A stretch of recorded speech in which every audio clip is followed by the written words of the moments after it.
Desde o início, observei o que as outras mulheres faziam naquele ambiente e pensei, bom, eu também consigo. Naquela noite, tirei a parte de cima da roupa, e a reação da plateia foi imediata. Gritos de incentivo, elogios, pessoas dizendo que me amavam. Foi algo que mexeu comigo. Enquanto cursava a faculdade, estudando comunicação e jornalismo, percebi que conciliar trabalho integral e estudos estava me esgotando. Foi então que decidi voltar ao clube de striptease, onde poderia ganhar mais em poucas noites por semana. Algum tempo depois, 2 produtores apareceram e me disseram que eu era linda, que tinha tudo para ser uma estrela. Eles produziam filmes românticos e deixaram um convite: se eu tivesse interesse, deveria ligar. Lembro-me perfeitamente da primeira cena que gravei. Fiquei apavorada. Eles me pediram para circular pelo set perguntando a homens se aceitariam favores sexuais. Olá, bem-vinda a Touch in the Afterlife. Hoje temos conosco Brittany, que atuou na indústria adulta por 7 anos. Ela encontrou Jesus durante esse período, passou por altos e baixos, e hoje está aqui para compartilhar sua história poderosa. Vamos recebê-la. Obrigada por me receber. Estou muito feliz por estar aqui. Cresci em um lar emocionalmente abusivo, sem qualquer referência de Deus, já que meus pais não tinham fé. Não havia amor naquela casa, então comecei a buscar afeto nos lugares errados. No ensino médio, me apaixonei por um garoto e fiz de tudo para chamar sua atenção. Quando finalmente consegui, começamos a namorar. Ele me pressionou a ter relações sexuais, e, mesmo sendo virgem, cedi. Na minha turma, muitos já tinham experiência, então aquilo parecia normal. Depois, ele me traiu com 3 mulheres diferentes. Foi devastador. Além da rejeição em casa, agora também sofria com a decepção amorosa. Algumas amigas sugeriram uma viagem para o México, dizendo que me faria bem. Nunca tinha ido, mas muitos colegas da escola costumavam frequentar o país, já que morávamos perto da fronteira. Fomos a uma boate naquela noite, e foi a primeira vez que me embriaguei. Saí para comer algo e, do outro lado da rua, vi outra casa noturna. Reconheci o nome porque alguns rapazes da minha turma sempre falavam dela. Adoramos as mulheres de lá, diziam, mas quando perguntavam o motivo, respondiam: ah, é coisa de homem, não se preocupe. Resolvi investigar. O segurança não queria me deixar entrar, pois eu só tinha a identidade da escola. Insisti, dizendo que não beberia, só queria dançar. Ele cedeu. Eu tinha 16 anos, cabelos loiros e aparelho nos dentes, uma aparência bem infantil. Fui conduzida para uma fila com outras mulheres, enquanto 2 se apresentavam no palco. O segurança avisou: você sobe depois dela. Olhei ao redor, observei o que as outras faziam e pensei: posso fazer isso. Naquela noite, tirei a blusa. A plateia explodiu em aplausos, gritos de apoio e declarações de amor. Jogavam dinheiro no palco. Foi ali que uma semente foi plantada. A validação que eu tanto buscava parecia vir justamente quando me despia e recebia dinheiro por isso. Para mim, era a solução perfeita, preenchia o vazio que carregava no peito. Anos depois, já na faculdade, percebi que trabalhar em tempo integral e estudar estava me consumindo. Foi quando decidi voltar ao clube de striptease, onde poderia ganhar mais em poucas noites. Foi assim que comecei a frequentar o local novamente, conciliando com as aulas. Em uma dessas noites, 2 produtores apareceram e me disseram que eu era linda, que tinha potencial para brilhar. Eles gravavam filmes românticos e me deixaram um cartão: se eu tivesse interesse, deveria ligar. No dia seguinte, tinha uma consulta médica em Los Angeles, e como já estava na cidade, decidi procurá-los. Fomos gravar uma cena de filme adulto naquele mesmo dia. Era a primeira vez que eu via uma gravação ao vivo. Na adolescência, tinha assistido a um filme pornô e me senti incomodada, mas ali, mesmo com certo desconforto, fui atraída pela atenção que recebia. Eles me diziam que eu seria famosa, que as pessoas me amariam. Eu carregava tanta dor dentro de mim que acreditei que a fama poderia, de alguma forma, amenizar meu ódio por mim mesma. Liguei para um agente, fiz fotos e fui encaminhada para uma agência. Foi assim que entrei na indústria pornô, onde permaneci por 7 anos. Durante esse período, as coisas começaram a ficar complicadas. Lembro-me da primeira cena que gravei. Antes de começar, precisei fazer exames de doenças sexualmente transmissíveis. Fiquei surpresa ao descobrir que os testes eram obrigatórios a cada 28 dias. Nunca tinha parado para pensar que, nos filmes que assistia, não usavam preservativos. Como assim? Vocês não usam camisinha? Perguntei. Eles responderam que não, que era assim mesmo. Naquele momento, senti um incômodo, mas não soube identificar o que era. Mesmo assim, continuei. Seria cheia de amor, paz e alegria, algo dentro de mim finalmente acreditou. Não era apenas uma promessa vazia, era como se Deus estivesse estendendo a mão e dizendo: eu tenho algo melhor para você, mas você precisa largar isso agora. Naquele momento, no avião, decidi que não voltaria para a indústria. Não importava o que acontecesse, eu não gravaria mais nenhuma cena. Quando cheguei em Las Vegas, liguei para a produtora e disse que estava fora. Eles tentaram me convencer, ofereceram mais dinheiro, disseram que eu estava cometendo um erro, mas algo dentro de mim já estava resolvido. Eu sabia que, se voltasse, estaria escolhendo a escuridão de novo. Nos primeiros dias, foi difícil. Eu acordava com medo, sem saber como pagaria as contas, sem ter um plano. Mas, pela primeira vez em anos, não sentia vergonha. Não sentia que estava traindo a mim mesma. E, aos poucos, as coisas começaram a mudar. Consegui um emprego em uma loja de roupas, depois em um café. Não era glamouroso, mas era honesto. E, pela primeira vez, eu me sentia viva de verdade. Mas a batalha não acabou ali. O vício ainda me perseguia. Havia dias em que a vontade de usar drogas era tão forte que eu tremia. Às vezes, eu olhava para o espelho e não reconhecia a pessoa que via. Mas então eu abria a Bíblia e lia versículos como: o Senhor é o meu pastor, nada me faltará, Salmo 23:1, ou, se o Filho vos libertar, verdadeiramente sereis livres, João 8:36. E, pouco a pouco, a paz começava a substituir a ansiedade. Uma das coisas mais difíceis foi lidar com a vergonha do passado. Eu me perguntava: como Deus pode me amar depois de tudo o que fiz? Mas então eu lia sobre a mulher adúltera em João 8, que ia ser apedrejada, e Jesus disse: nem eu te condeno. Vai e não peques mais. Ou sobre Paulo, que perseguia cristãos, e mesmo assim Deus o usou poderosamente. E eu entendia que não era sobre o que eu tinha feito, mas sobre o que Deus podia fazer apesar do que eu tinha feito. Com o tempo, comecei a compartilhar minha história. No começo, era assustador, as pessoas me julgariam, me rejeitariam. Mas, para minha surpresa, muitas se identificaram. Algumas choravam, outras me agradeciam por ter coragem de falar. E eu percebi que Deus não me resgatou apenas para me salvar, mas para que eu pudesse ajudar outros a encontrar o mesmo caminho. Hoje, quando olho para trás, vejo que cada queda, cada erro, cada momento de desespero me levou até aqui. Não porque Deus quisesse que eu sofresse, mas porque Ele sabia que só assim eu entenderia o quanto precisava dele. E a vida que Ele me deu? É mais do que eu jamais imaginei. Não é perfeita, ainda há lutas, dias difíceis, momentos de dúvida. Mas é real. É cheia de propósito. E, acima de tudo, é cheia de um amor que nunca me abandonou, mesmo quando eu mesma me abandonei. Se você está lendo isso e se sente preso em um lugar escuro, saiba de uma coisa: Deus não está esperando você se tornar perfeito para te amar.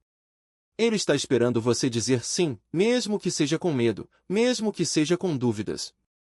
Porque a liberdade não começa quando você está forte. Ela começa quando você admite que precisa de ajuda. E, acredite, Ele está bem ali, pronto para te segurar. Estava prestes a transbordar de amor, paz e alegria.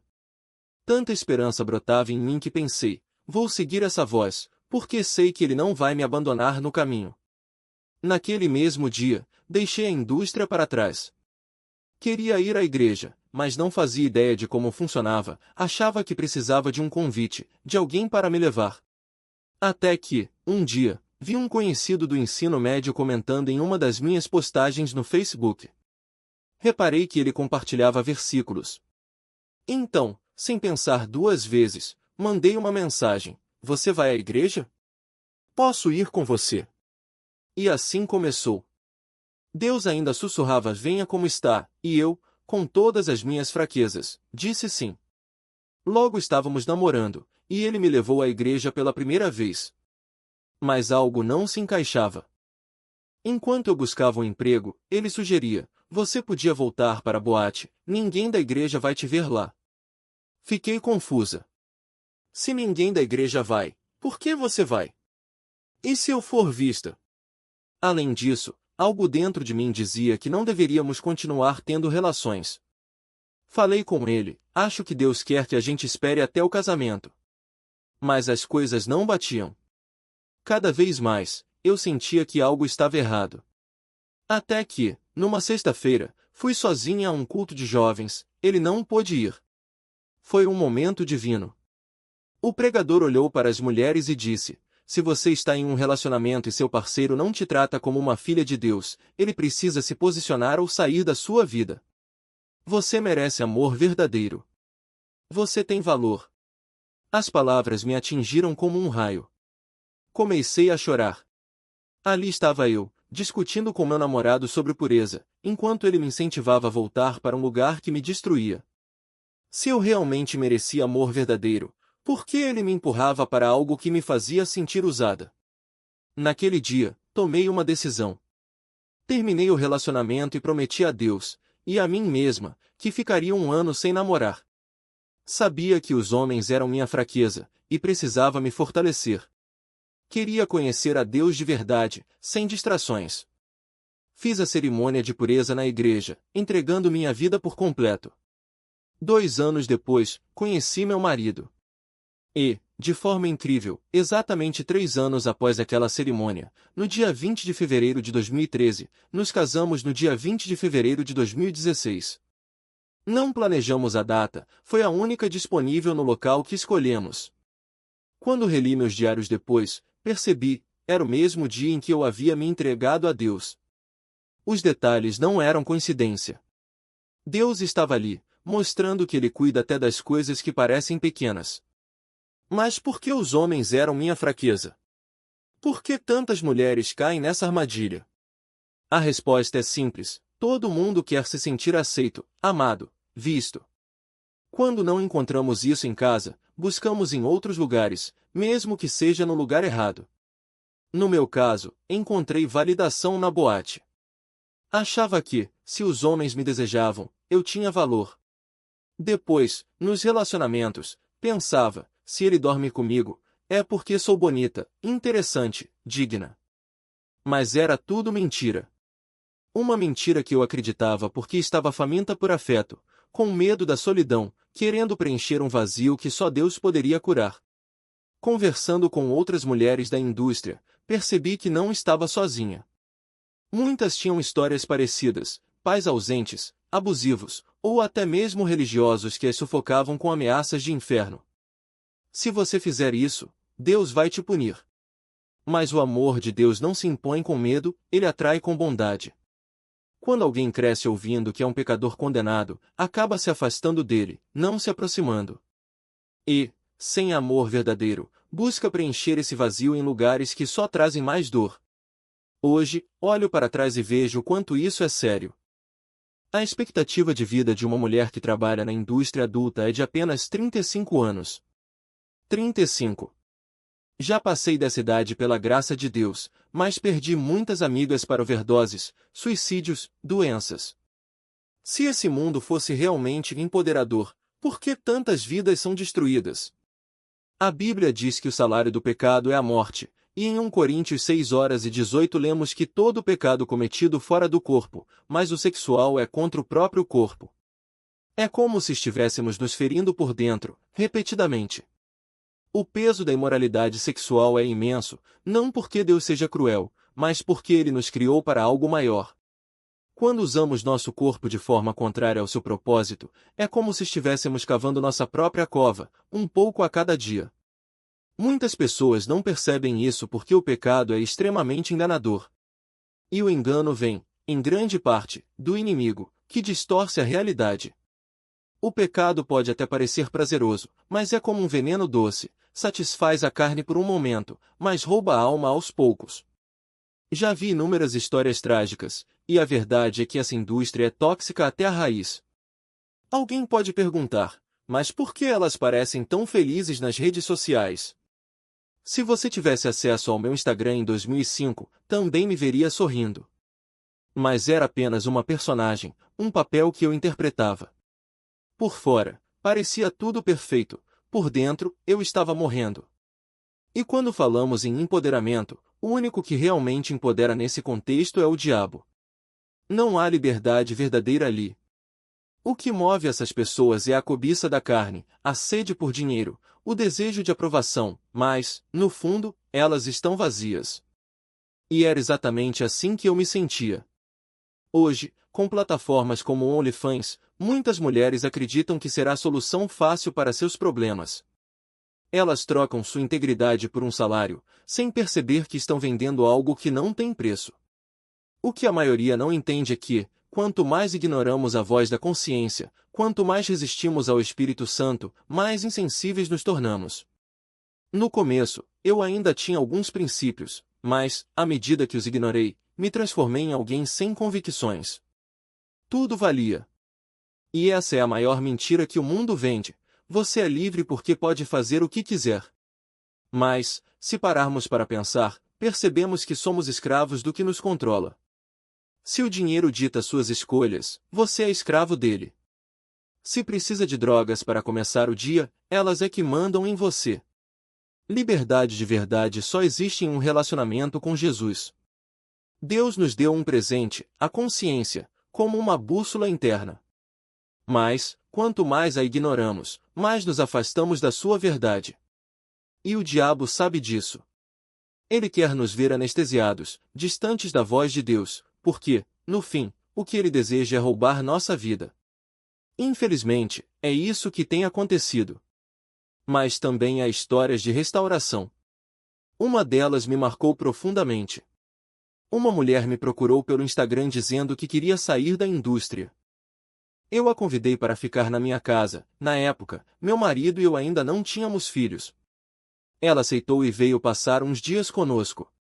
No segundo dia, combinamos de ir ao mercado, mas ela disse que precisava resolver uma coisa rápida. Demorou, e eu comecei a estranhar.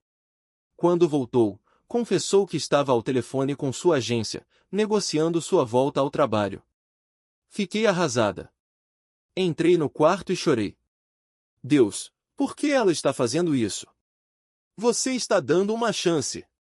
Então, ouvi o Espírito Santo me dizer, vá abraçá-la. Diga que a ama e que ela sempre será bem-vinda aqui.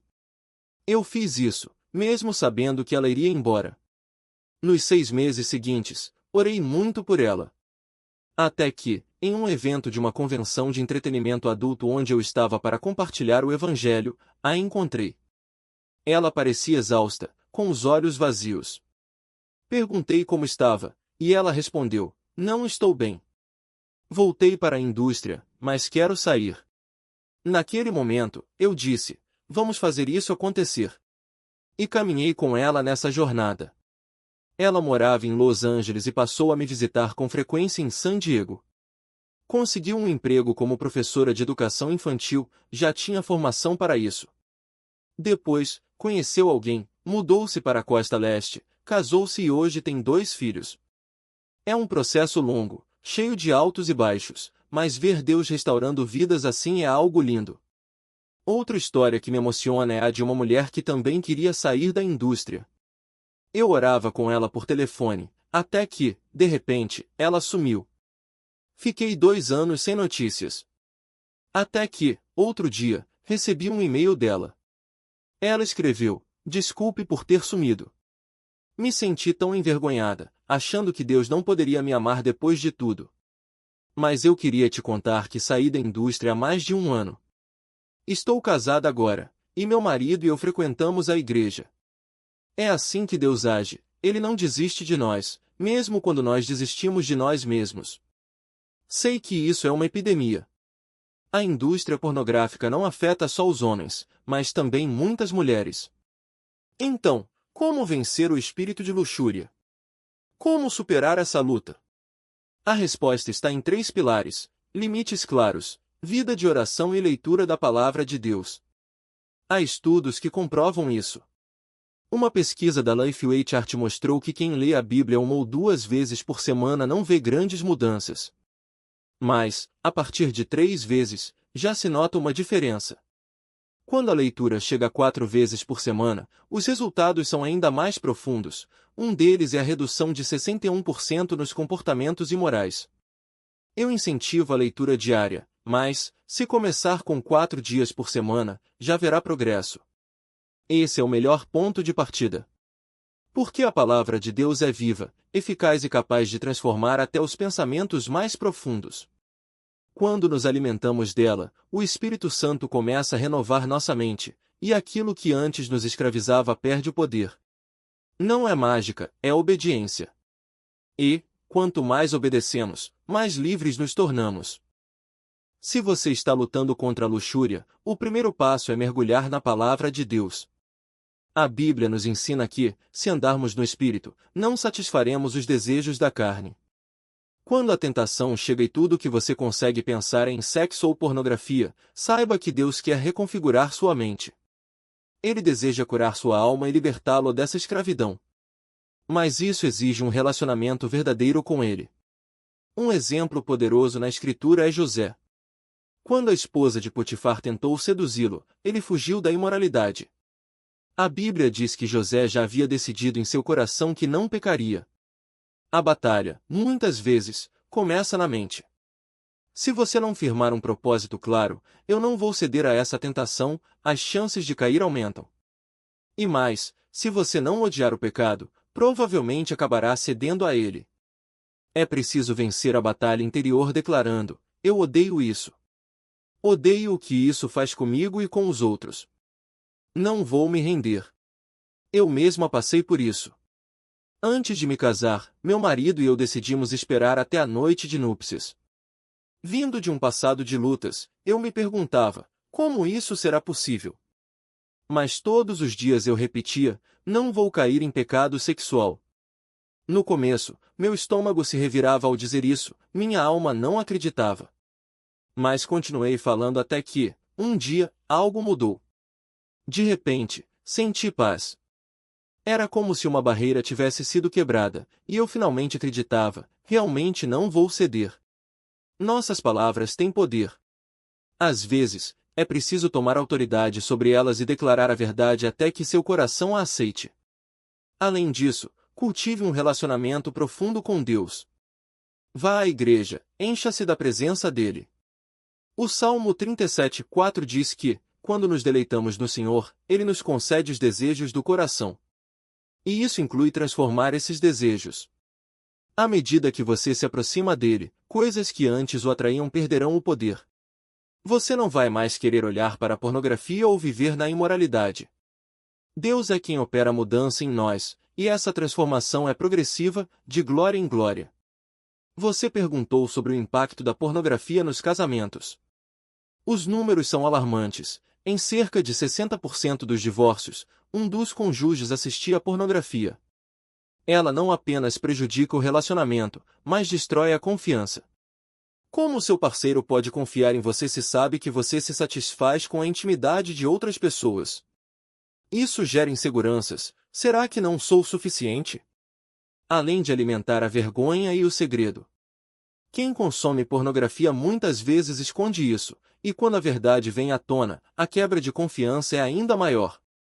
A pornografia não fortalece um casamento, ela o enfraquece. Se você está lutando contra esse vício, busque ajuda. Já vi muitos casamentos e famílias serem destruídos por isso. Seus filhos merecem um lar saudável, seu cônjuge merece respeito, e você merece a vida abundante que Deus preparou. Não é na pornografia que você encontrará satisfação. Sobre nosso ministério, meu marido e eu lideramos o Love Always Ministries, lovealwaysministries.com. Lá, oferecemos recursos práticos, como o curso CERT, voltado para homens e mulheres que lutam contra a pornografia. Também temos um curso gratuito para solteiros que desejam se preparar para o casamento. Recentemente, relançamos nosso livro Akoltopuriti, um chamado à pureza, com novos capítulos, orações e histórias expandidas. A primeira versão nasceu em 2020, quando todos estavam obcecados em lavar as mãos. Sentimos Deus nos chamar a atenção para algo mais profundo. Por que meu povo não se preocupa em lavar o coração? A pureza não é apenas sobre ações, mas sobre o coração. Quando ele está limpo, as escolhas também serão. Além disso, temos 2 podcasts, o Love Always Podcast, que gravamos juntos, e um Sensored with Brittany Delmore, no YouTube, onde abordo temas culturais sob uma perspectiva cristã, especialmente questões de sexualidade. Se você é seguidor de Jesus, saiba que tem autoridade nele. Você pode rejeitar pensamentos impuros, vencer o espírito de luxúria e viver em vitória. Cristo não morreu para que você continuasse escravizado ao pecado, mas para que desfrutasse de liberdade. Ele quer que você viva uma vida abundante, não derrotada. Se você está lutando, não desista. Mergulhe na palavra, busque ajuda e declare a verdade sobre si mesmo. A transformação é possível, e ela começa hoje. Diariamente na oração, na adoração e, se estiver enfrentando uma batalha difícil, considere jejuar. O jejum não é apenas uma prática espiritual, mas uma ferramenta poderosa para quebrar cadeias e abrir portas que parecem impossíveis. Quando você se abstém de algo temporariamente e direciona seu coração para Deus, ele age de maneira sobrenatural. Não é sobre privação, mas sobre entrega, um ato de fé que diz: Senhor, eu preciso mais de ti do que disso. E se você está trabalhando em um ambiente que explora a sexualidade, como casas noturnas ou a indústria adulta, eu o desafio a fazer uma pausa e olhar para dentro. Não é só sobre o dinheiro, não é só sobre a fama ou a atenção. Geralmente, há uma ferida no coração que precisa ser curada. Pode ser rejeição, abandono, solidão ou uma busca desesperada por validação. Mas Deus não quer que você viva nessa ilusão. Ele tem algo muito melhor para você, uma vida que transborda em propósito, paz e alegria genuína. Lembre-se, a liberdade não vem enquanto você permanece no mesmo lugar. Ela chega quando você decide dar um passo de fé e entregar seu coração a Jesus.